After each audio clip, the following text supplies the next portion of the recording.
अर्जुन का क्रोधित और चिंतित होना। तदनंतर किरात सेनापति वेशधारी भगवान शंकर की असाधारण रण निपुणता देखकर अर्जुन अत्यंत क्रुद्ध हो गए और अपने विशुद्ध अनुमान के बल पर वे बड़ी देर तक कारणों का अन्वेषण करते हुए इस प्रकार से तर्क वितर्क करने लगे। इस युद्ध में निरंतर मद वर्षा से श्यामल गंड स्थल वाले पराक्रमी शूरवीरों से अधिष्ठित युद्ध का कष्ट उठाने में समर्थ रणकुशल ऊंचाई में पर्वतों को भी तिरस्कृत करने वाले गजराज भी नहीं घूम रहे हैं। अर्थात इस युद्ध में तो ऐसे गजराज भी नहीं हैं। तब फिर मेरी शक्ति का इस प्रकार से सर्वत्र हिरास क्यों दिखाई पड़ रहा है? अपनी ऊंची ऊंची पताकाओं की अनेक वर्णों वाली रत्न प्रभा से सूर्य की किरणों को रंग बिरंगी बनाने वाली, बादलों के समान गंभीर गर्जन करने वाली बड़े बड़े रथों की पंक्तियों से भी ये धरती सकुल दिखाई नहीं पड़ रही। इस युद्ध में चमकते हुए भाला रूपी महान तरंगों से युक्त फरफराते हुए चमर रूपी फेन पंक्तियों से सुशोभित अश्वारोही जल निधि समुद्र की जल राशि के समान दिशाओं को अमर्यादित करते हुए आच्छादित नहीं कर रहे हैं। इस युद्ध में मारो कांटों की भयंकर ध्वनि करने वाले योद्धाओं के द्वारा शत्रुओं पर छोड़े गए शस्त्र अस्त्र समूह सूर्य की किरणों से प्रतिफलित होकर बिजली के समान चमकते हुए आकाश से नहीं गिर रहे हैं। इस रणभूमि में वीरों को मारने के लिए समागत यमराज के निरंतर धूम की तरह सर्वत्र व्याप्त प्रवाह जाल के समान वेगवान घोड़ों तथा रथ के चक्कों से उठी हुई धूल को पवन आकाश में नहीं फैला रहा है। इस युद्ध में गधे के समान दूसरे द्वार की पृथ्वी की धूल से आंखों के मार्ग के अवरुद्ध हो जाने पर तेजस्वी वीरों को वरण करने के लिए आई हुई उत्कंठित देवांगनाओं को दिन में ही रात्रि काल का भ्रम नहीं हो रहा है। अर्थात अन्य युद्धों में तो धूल से जो अंधकार व्याप्त था उससे देवांगनाओं को दिन में ही रात्रि का भ्रम हो जाता था। इसमें तो ये भी नहीं हो रहा। इस युद्ध में रथ के चक्कों की घरघराहट, घोड़ों की हिनहिनाहट, भीषण रूप से मतवाले हाथियों की चिंगड़ाहट, ये सब ध्वनियां मानो परस्पर स्पर्धा करते हुए एक होकर ऐसे भयंकर नहीं बन रही हैं कि जिससे दुंदुभियों की आवाज भी तिरस्कृत हो जाती हो। इस युद्ध में यश और पुरुषार्थ के लोभी एवं शत्रुओं द्वारा हृदय स्थल में आहत वीरों की मूर्छा रूपी संग्राम विघ्न को वर्षा की धारा के समान शीतल हाथियों के शून्य दंड से फेंका गया जल बारंबार नष्ट नहीं कर रहे हैं। अर्थात अन्य युद्धों में जब पुरुषार्थी वीर आहत होकर मूर्छित हो जाते थे और इस प्रकार उनके संग्राम में विघ्न पड़ जाता था, तब हाथियों के सूंडों से फेंके गए जल बिंदु बारंबार उनके मूर्छा भंग कर दिया करते थे। इस युद्ध में रक्त की नदियों के तट उत्तरोत्तर बढ़ते हुए सेना के मार्ग को कठिन बनाने वाले कुछ सूखे कीचड़ के सदृश रक्त के लोथड़ों से ऊंचे नहीं हो रहे हैं। इस युद्ध में हाथियों के दांतों से वक्ष स्थल में अत्यंत आहत होकर गिरे हुए साहसी वीरों की मूर्छा को आकाश से गिरती हुई प्रियतमा की गोद के समान शीतल मंदार माला शांत नहीं कर रही। तात्पर्य है कि अन्य युद्धों में हाथी से युद्ध करने वाले साहसी वीर का आश्चर्यजनक पराक्रम देखकर देवता लोग आकाश से मंदार की माला बरसाते थे, किंतु इसमें तो यह भी नहीं हो रहा। इस युद्ध में हाथियों के सूंडों से छोड़े गए जल बिंदु से व्याप्त गजराहियों के कब्जों में लगी मणियों की प्रभा सूर्य की किरणों से मिलकर इंद्रधनुष का सा खंड नहीं बना रही। पंखे युक्त मैनाक पर्वत के समान शत्रु के गजराज के मध्य भाग में घुस आने पर इधर उधर भागती हुई सेना जल निधि समुद्र की जल राशि के समान तरंगायमान होती हुई भयंकर कोलाहल नहीं कर रही है। हाथियों की सेना पर आक्रमण करने वाले वेगवान रथों पर आरूढ़ महारथियों का मार्ग इस युद्ध में समूल कटे हुए गजराज के सूंडों से मानव अतिक्रोध के कारण रोका नहीं जा रहा। वक्ष स्थल में धसे हुए बर्छों का मयूर पिच्छ अन्य युद्धों के भांति इस युद्ध में कमल की माला से सुशोभित प्रियतमा के शिथिल केश कलापों के समान गजारोहियों के वक्ष स्थल को आवृत नहीं कर रहा। इस युद्ध में प्रलय काल की तरह तेजस्वी वीरों के अपार संख्या में कट कट कर तुरंत ही प्राण छोड़ देने पर अपनी जीभ लपलपाते हुए सिर तीनों लोगों के भक्षण के लिए मृत्यु की भांति अपना मुंह बाएं नहीं हुए हैं। ये मेरी शक्ति जो कभी परम पराक्रमी महारथियों के महान पराक्रम को भी ध्वस्त करने वाली थी, वही इस तुच्छ युद्ध में चंद्रमा के तेज से सूर्य की प्रभा की तरह लुप्त हो रही है। अर्थात ये बिल्कुल उल्टा हो रहा है। ये कोई माया है या मेरा ही बुद्धि भ्रम है, या मेरा पराक्रम ही तो ध्वस्त नहीं हो गया, या मैं ही तो कुछ दूसरा नहीं हो गया हूँ, क्योंकि गांडीव से छूटे हुए मेरे बाण जैसे पहले अपना पराक्रम दिखाते थे वैसे इस किरात में नहीं दिखला रहे। पुरुषोत्तम अर्थात भगवान वामन के मध्यम पद आकाश को अपने धनुष के टंकार से दो भागों में विलीन करते हुए की तरह ये किरात निश्चय ही वैसा नहीं है जैसा कि इसकी वेशभूषा है, क्योंकि चेष्टाओं से मनुष्य का छिपा हुआ रूप भी प्रकट हो जाता है। इसका धनुष मानो क्रुद्ध होकर निरंतर टंकार करता रहता है। प्रत्यंचा एक बार खींचने पर बराबर खिंची हुई सी ही रहती है। बाणों का संधान तरकस से निकालने के बिना ही जैसा होता है, एवं बाणों का छोड़ना तो जैसे मुट्ठी के बिना बांधे ही होता जा रहा है। इन सब बातों से इस किरात के असाधारण हस्त लाघव की सूचना मिलती है। इसके दोनों कंधे अविचल हैं तथा नीचे की ओर झुके हुए हैं और गर्दन तनिक भी इधर उधर नहीं हिलती, और उससे यह ज्ञात नहीं होता कि तनिक भी प्रयास कर रहा है। मुख पर विकार की मात्रा भी नहीं है, जिससे यह चंद्रमा की सी कांति से युक्त दिखाई पड़ता है। युद्ध में कार्यवश इधर उधर का पैतरा बदलने पर भी इसका शरीर अपने में अविचल रहता है, हिलता डुलता या ढीला डाला नहीं होता, तथा अत्यंत लाघव के साथ इसके बाणों का संधान तो चंचल और अचल दोनों प्रकार के लक्ष्यों में एक जैसा हो रहा है। ये शत्रु की छोटी सी त्रुटि की भी विशेष जानकारी रखता है और अपनी विशेष त्रुटियों को भी तुरंत रक्षा कर लेता है। इसकी ये दोनों विशेषताएं तो भीष्म पितामह अथवा आचार्य द्रोण में भी असंभव है, किरातों में तो नितांत ही असंभव है। इसलिए ये किरात नहीं है, किरात वेशधारी कोई अमानव पुरुष है। इस प्रकार उपयुक्त रीत से असाधारण पराक्रमशाली एवं रण के मत से उन्मत्त इस किरात के तेज को किसी दिव्यास्त्र के द्वारा निवारित करना चाहिए, क्योंकि छोटे से छोटे शत्रु की भी वृद्धि रोग की भांति महान अपकारणी सिद्ध होती है। तात्पर्य है कि जब छोटे से शत्रु की वृद्धि महान अपकारणी होती है तो ये तो महान पराक्रमी तथा तेजस्वी शत्रु है, इसकी उपेक्षा नहीं करनी चाहिए। असहनीय पराक्रमशाली अर्जुन ने इस प्रकार का निश्चय करके प्रमथ गणों समेत अपने मुख्य शत्रु के पुरुषार्थ को दूर करने के लिए अपने प्रस्थापन नामक अस्त्र को इस प्रकार से तुरंत खींचा, जिस प्रकार से निविड़ घनों से व्याप्त अर्धरात्रि का समय अंधकार को धारण करता है। निरंतर जलने वाली दावानली के धुएं के सदृश दूसर वर्ण की सूर्य के तेज को आवृत करने वाली काली छाया ने शंकर जी की समस्त सेना को इस प्रकार से आच्छादित कर लिया, जिस प्रकार से निविड़ अंधकार घने जंगलों को व्याप्त कर लेता है।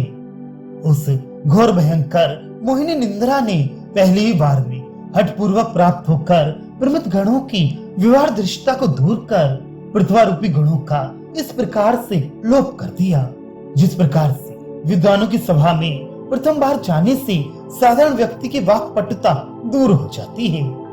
कुछ प्रमथ सैनिक उत्तम वंश में उत्पन्न होने के कारण महान एवं सुदृढ़ तथा पुराने परिचय के कारण घात पराक्रम वाले गुण अर्थात प्रत्यंचा से युक्त अपने धनुषों का उत्तम कुलोत्पन्न महान सुदृढ़ एवं चिर परिचय के कारण शब्द पराक्रम वाले मित्रों के समूह की भांति सहारा लेकर खड़े हो गए। अर्थात जिस प्रकार मनुष्य विपत्ति के समय अपने योग्य मित्रों का सहारा लेते हैं, उसी प्रकार से कुछ प्रमथों ने अपने अपने धनुष्यों का सहारा लिया, उसी पर टेक लगाकर वे खड़े हो गए। देव की प्रतिकूलता की भांति पांडुपुत्र अर्जुन के उस प्रस्थापन अस्त्र के विपक्षी रूप में सम्मुखवर्ती होने पर अन्य वीरों के अस्त्र समूह बिना विचार किए ही इस प्रकार से उनके हाथों से नीचे गिर पड़े, जिस प्रकार से दैव की प्रतिकूलता में कृषि आदि नष्ट हो जाती है। इस विषम परिस्थिति में भी धैर्य न छोड़ने वाले कुछ प्रमथ गण अपने कंधों से लगे हुए वृक्षों के तनों पर मद के कारण आंखें मूंदे हुए गजों की तरह लीला पूर्वक अपने हाथों को ढीला किए हुए बैठे रहे। तदनंतर किरात वेश के कारण छिपे हुए चंद्रमा वाले भगवान शंकर के भाल प्रदेश से तपस्वियों द्वारा प्रणाम किया जाता हुआ पीले वर्ण का तेज इस प्रकार से ऊपर की ओर उदित हुआ, जिस प्रकार से चंद्रमा के अस्त हो जाने पर सुमेरु के शिखर से तपस्वियों द्वारा प्रणम में सूर्य का मंडल उदित होता है। चंद्रमौली शंकर की वह प्रभा उस अंधकारमय निद्रा को दूर कर प्रमथ गणों को आलोक प्रदान करती हुई इस प्रकार से विकसित हुई, जिस प्रकार से तत्व ज्ञान का उदय अविद्या के अंधकार को नाश करके विकसित होता है।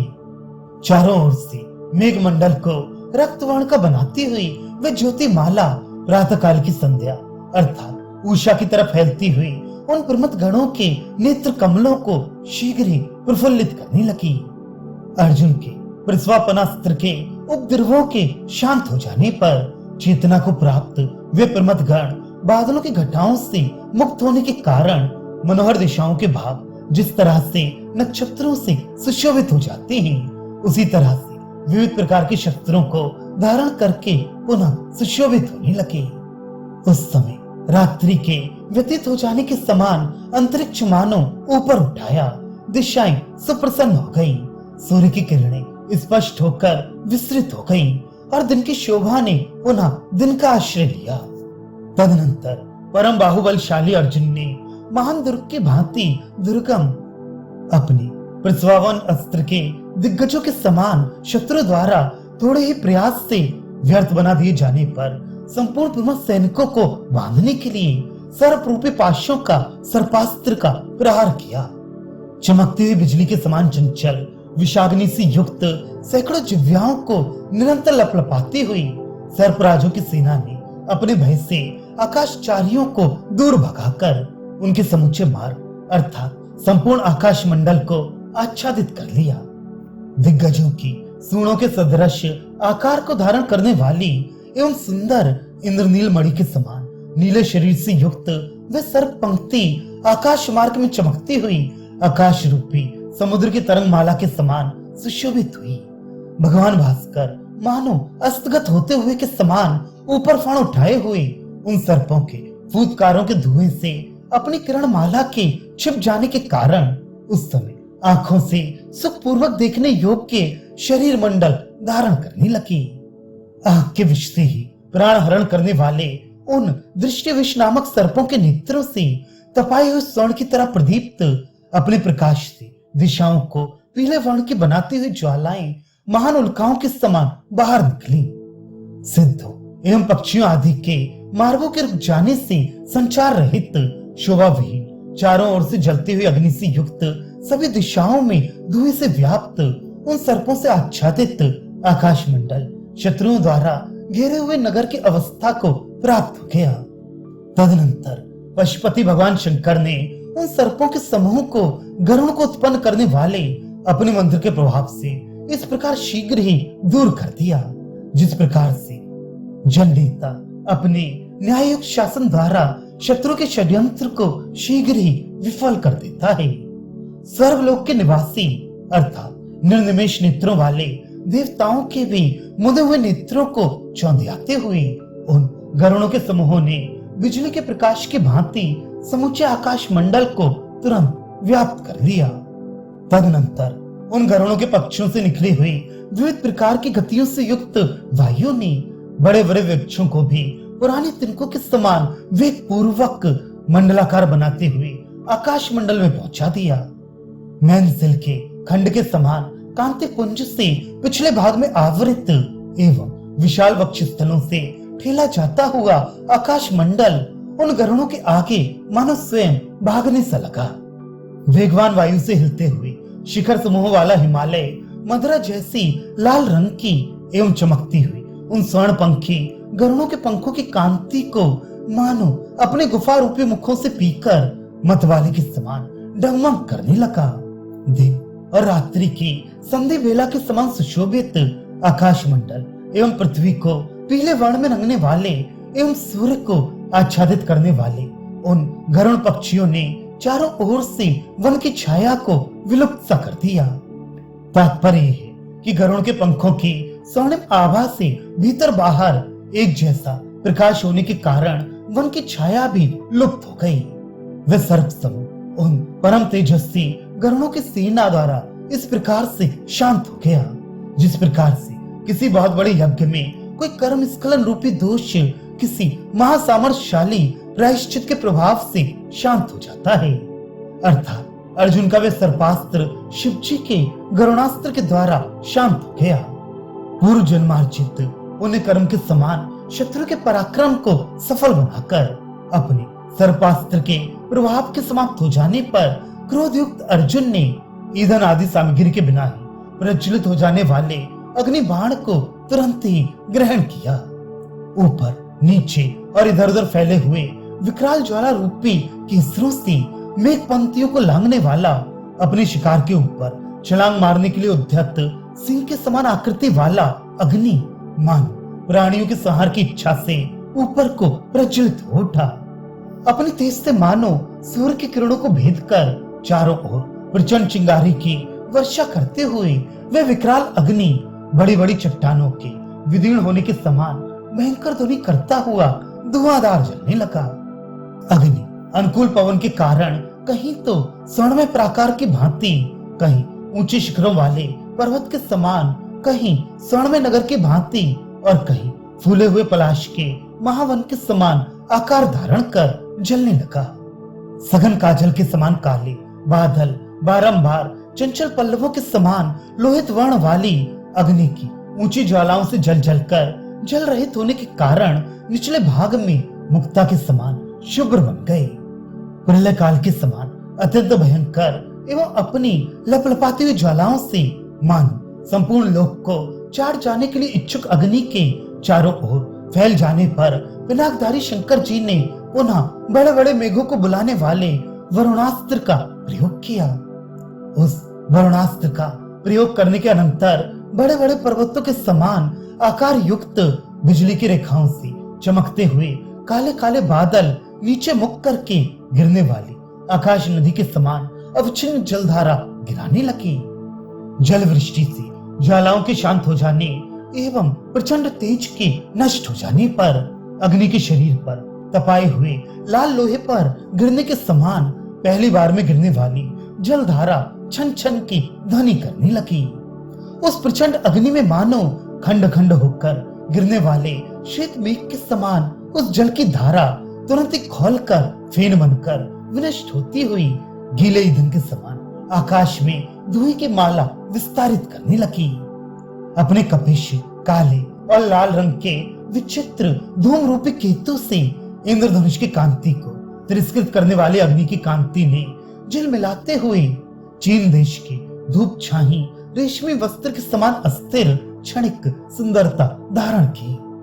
बादलों से अवच्छिन्न रूप में गिरने वाले जल प्रवाह के आघात से अग्नि के जलने का शब्द और अधिक गंभीर हो गया एवं बादलों में चमकती हुई बिजली की चमक के मिश्रण से उसकी दीप्ति भी अधिक बढ़ गई। इस प्रकार से विपुल धूम मंडल से शोभित वह अग्नि शांत होते हुए भी उस प्रदेश में पहले से भी अधिक मात्रा में दिखाई पड़ने लगा।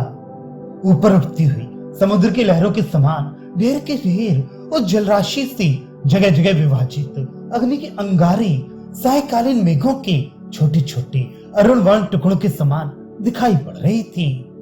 महान तेजस्वी भी हो, यदि उसका मूल नष्ट हो जाता है तो वह निश्चय ही नष्ट हो जाता है और उसका फिर से उदय नहीं हो सकता। जल राशि से विशीर्ण हो जाने पर वह प्रचंड अग्नि भी पराभूति हो गया। तदनंतर अपने कार्य में सफलता प्राप्त करने वाले कंजलगिरी के तट प्रदेश की भांति काले वर्ण वाले मेघों की घटाओं से मुक्त आकाश मानो अग्निदाह के कारण विकसित एवं निर्मल कांति से युक्त नीले कमल की अत्यंत स्वच्छ शोभा को तुरंत ही प्राप्त हुआ।